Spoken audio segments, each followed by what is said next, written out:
Thursday, that next day, the first business day, if you now pick up a Wall Street Journal, we are on the map.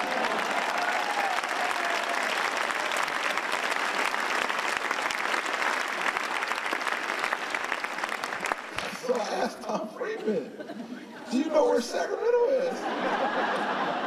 And do you know what we're doing in Sacramento? He's much smarter than Mayor Bloomberg. He said, why don't you invite me out and show me where the city is and what we're doing there? Okay, here we go.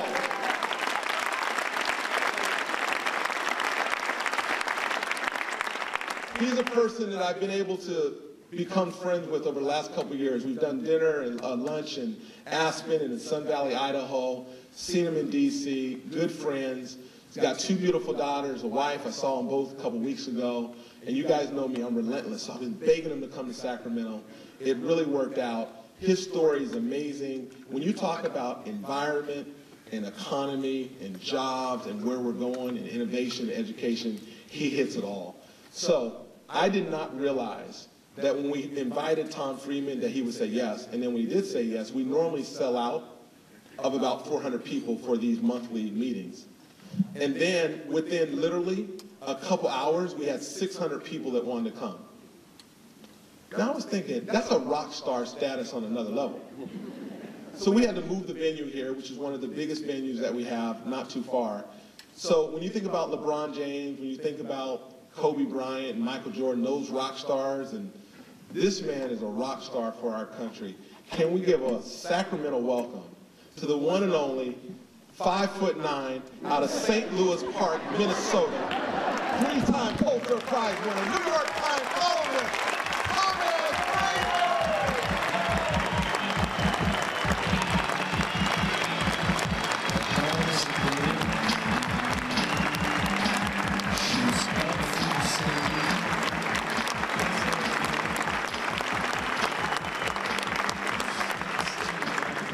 Wow. We are going on the road. It's a treat to be here in Sacramento.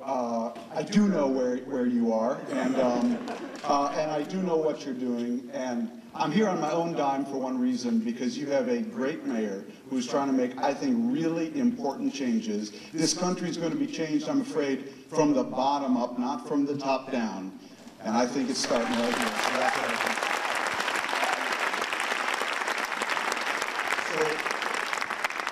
So I want to get right to it. I'm going to talk for about 50 minutes. Those of you who have cell phones, if you would honor me by either turning them on stun or silent or whatever, it would just it help me focus a little bit.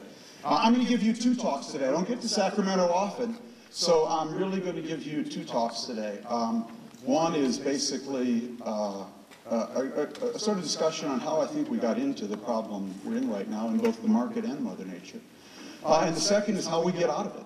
And every time I try to do this, I always tell the story about when they were digging the channel under the English Channel, you know, to connect Great Britain and Europe. They put it out for bid, and they got bids for €3 billion and €3.2 billion. They got one bid for £100,000 from the firm of Goldberg and Cohen in the East End of London.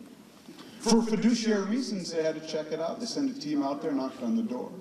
Cohen answered, Goldberg was on the road. And they said, Mr. Cohen, how could you possibly dig a channel under the English Channel for £100,000? He said, Vasta pardon? Cohen will start with a shovel on one side, Goldberg will start on the other, and we'll dig until we meet. Well, what if you don't meet? So you'll have 2 tunnels.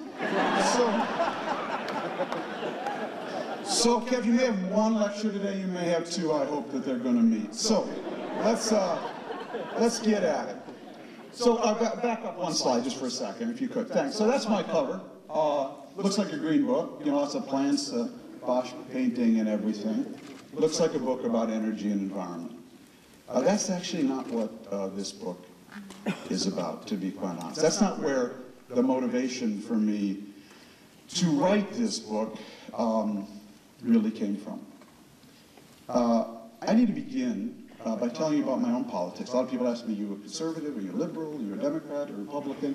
And I always tell people, actually, I just believe in three things, and I'll tell you those three things, and you can tell me where I fit in on the political spectrum. First thing I believe, something I learned from Warren Buffett, is that I heard him say once, he said that, and I really believe this, 95% of what I got in life was because I was born in this country, at this time, with these opportunities and these institutions, and it's the first obligation of my generation to pass on to my girls this country with these opportunities and these institutions. That's the first thing I believe. Second thing I believe is 95% of what I find enjoyable about life is living on a planet, I'm from Minnesota, rich with lakes and rivers and flora and fauna and biodiversity. And second obligation seems to be we have is to pass on that planet, just the same way to our kids.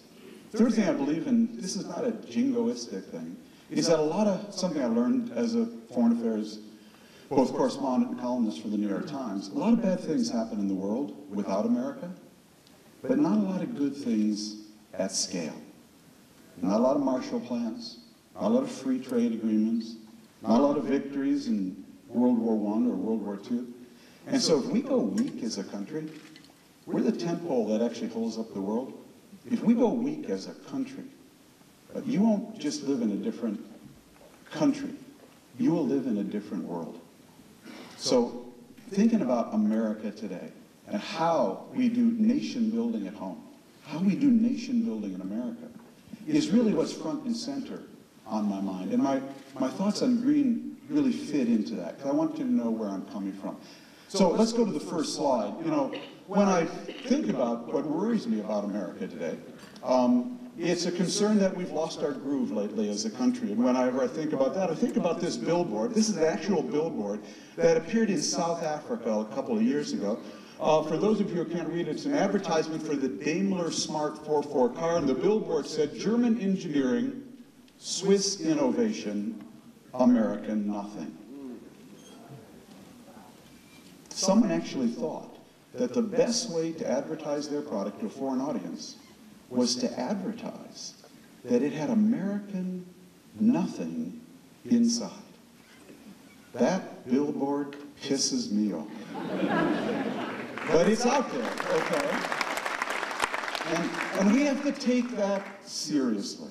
The reason it upsets me is I happen to know American engineering and American innovation are in fact alive and well. One of the most exciting things I've had in writing this book and getting a chance to go around the country to talk about it, big towns, small towns, big universities and small universities, what I've actually found, and I just spent this week in Silicon Valley and reconfirmed it, this country is actually exploding with innovation from the ground up. It really is. It's exploding with innovation, particularly in the green space. I mean, I'll go and give a talk like this, and afterwards I'll do a book signing, and people will come up to me, "Mr. Friedman, I've got an idea. I've got a duck. It paddles a wheel, blows up a balloon, issues methane, turns a turbine." I hear the craziest stuff, but it tells me that our country is exploding from the ground up with innovation. After these events, I go back to my hotel room and empty my pockets of business cards. Business cards from energy and environmental innovators. You know, rock stars get room keys, I get business cards, but they're very exciting to me in their own way, okay? And what they tell me is what's exploding here from the ground up. In fact, if I were to draw a picture of America today, it would be a picture of the space shuttle taking off. You've seen the space shuttle take off, all this incredible thrust coming from below. That's those energy and environmental entrepreneurs, among others. But in our case, the booster rocket, Washington, D.C. right now, is cracked and leaking energy. And the pilots in the cockpit are fighting over the flight plan. And so our country right now can't achieve the escape velocity it needs. The escape velocity it needs to get into the next orbit, the next great industrial revolution of the 21st century. And that's what's worrying me. So what is that leaking energy? What's that all about? Well, I'm of the view, and this is lecture number one, that when we look back at 2007, 2009, what we call this Great Recession, what we'll understand, I think, in time is it was really the culmination of a kind of values breakdown in this country. That we had gone from what I would call sustainable values of the greatest generation to situational values of our generation. Now, what exactly do I mean by that? Well, I think that 2008 financial crisis will actually be remembered, or this Great Recession, will actually be remembered as the moment when both the market and Mother Nature hit the wall. That this wasn't just a financial crisis. I think it is the moment when both the market and Mother Nature hit the wall and said to us, you are growing in a way that is not sustainable. Turn back now. This is your warning heart attack. What were they telling us when we say you're growing in an unsustainable way? How were we growing? Well, basically, it was like this. We were building more and more stores to sell more and more stuff, to be made in more and more Chinese factories, powered by more and more coal, to earn China more and more dollars, to buy more and more US T-bills, to be recirculated back to America, to build more and more stuff, to be sold in more and more stores, to be made in more and more Chinese factories, powered by more and more coal, to earn China more and more dollars, to be recirculated back to America, to build more and more stores. I could do this all morning, okay? That was the loop we were in. I would argue that loop basically blew up in 2008, 2009. And it affected both the market and Mother Nature. And that's why it was not an accident. Next slide, please. That in 2008, 2009, Citibank, Iceland's banks, and the ice banks of Antarctica all melted at the same time. And if you don't like that, next slide, please.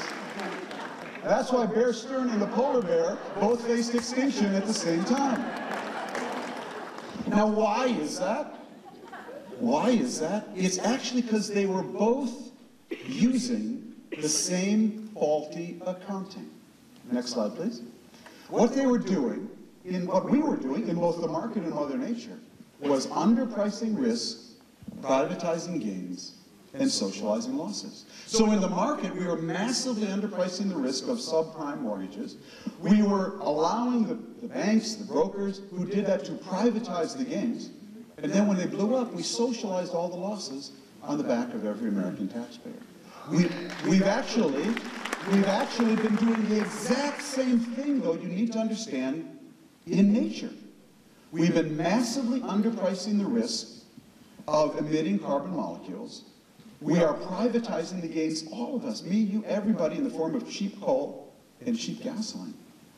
And we are socializing the losses in the form of carbon molecules in the atmosphere that we're charging on our children's Visa cards that they will pay for 20, 30 years down the road in the form of disruptive climate change.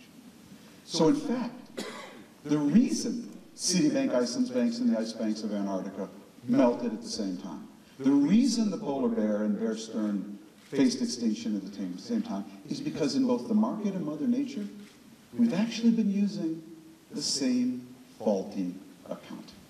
Now, underlying that accounting, next slide please, were two, if you can call them that, principles. The principles of IBG and YBG. I'll be gone or you'll be gone. Okay? I sell you a subprime mortgage even though you make $15,000 a year and you're buying an $800,000 home, no problem. I'll be gone. Okay? I bundle your mortgage and 1,000 others into a bond and sell it to some bank in Dusseldorf, no problem. I'll be gone. Oh, you can't pay that mortgage off after the bill finally comes due? No problem, just walk away. You'll be gone. We fell in to a really bad set of what my friend Dov Seidman wrote a great book called How, calls situational values as opposed to sustainable values.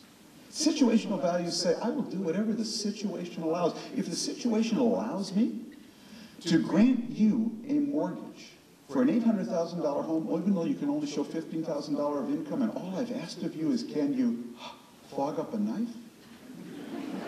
No problem. The situational values would say, go ahead. Sustainable values, values that sustain relationships between customers, between citizens, between neighbors, between man and nature, would tell me